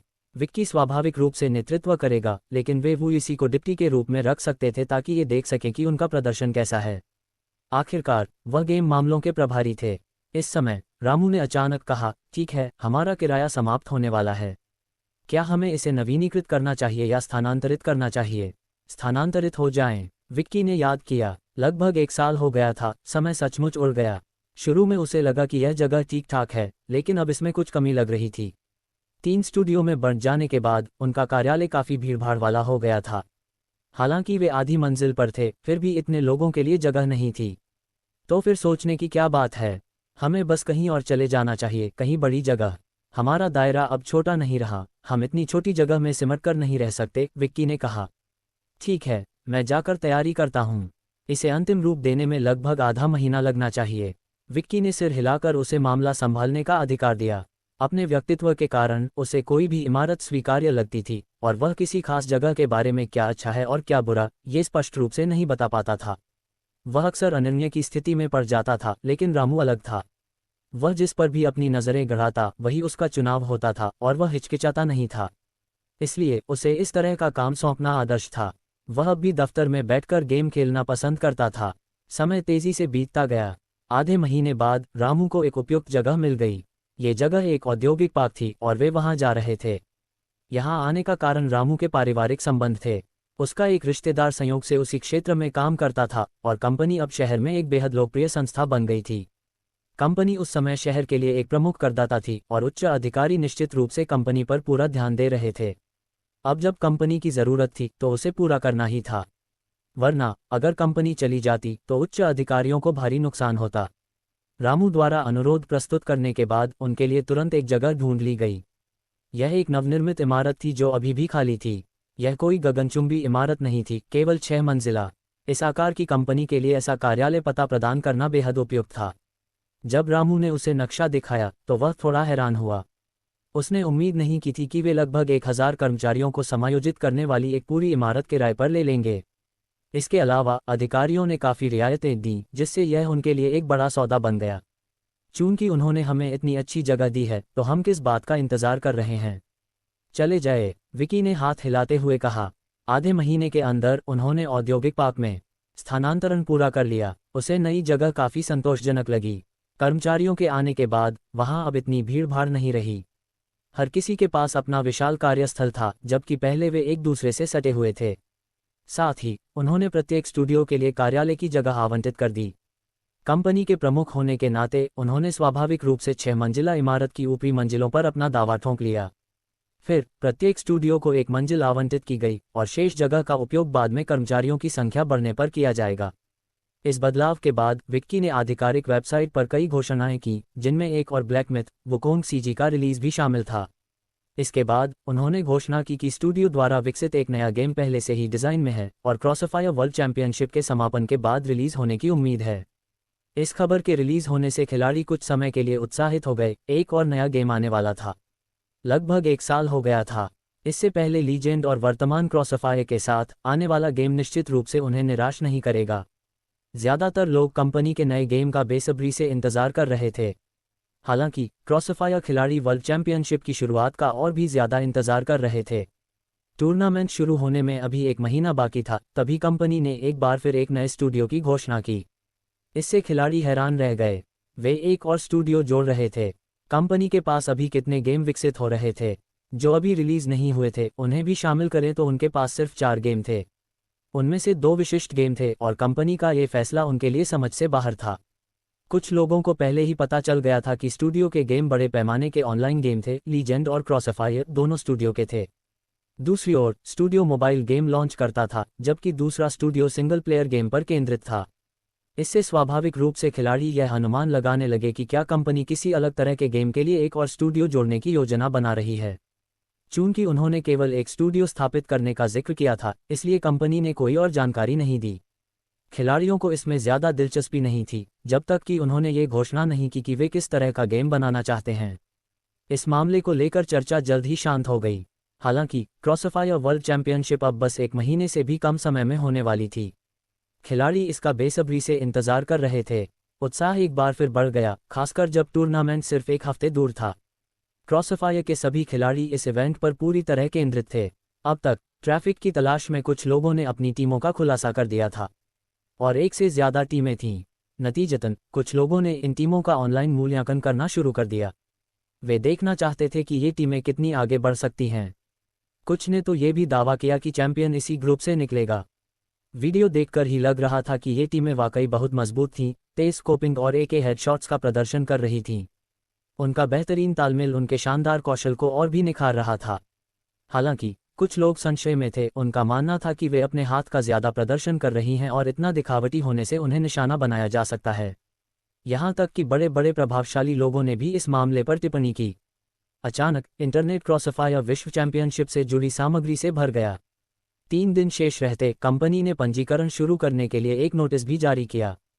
पंजीकरण की अवधि काफी उदार थी, पूरे 3 दिन तक। पंजीकरण समाप्त होने के अगले दिन टूर्नामेंट शुरू हो गया। लू शाओहुआ और उसके 4 साथी पंजीकरण को प्राथमिकता देते हुए इंटरनेट कैफे पहुंचे। शाओहुआ, इसमें लिखा है कि हमें एक टीम के रूप में पंजीकरण करना होगा और एक नाम चुनना होगा। हमें कौन सा नाम चुनना चाहिए? लियू फैंग ने उससे पूछा। आखिरकार वह कप्तान था और चूंकि उसका कौशल उनमें सबसे मजबूत था, इसलिए उन्हें उसकी बात माननी ही पड़ी। लू शाओहुआ ने एक पल सोचा, हम अपनी स्थापित टीम का नाम ही क्यों न इस्तेमाल करें। उन्होंने इस पर विचार किया। ये ठीक लगा, क्योंकि टूर्नामेंट की सर्वसुलभता सुनिश्चित करने के लिए कंपनी ने आधिकारिक तौर पर अनुकूलता के लिए पिनइंग का उपयोग करने की अनुशंसा की थी। बेशक गैर अंग्रेजी नामों का उपयोग भी स्वीकार्य था, क्योंकि विश्व चैंपियनशिप लॉन कंट्री में आयोजित की जा रही थी।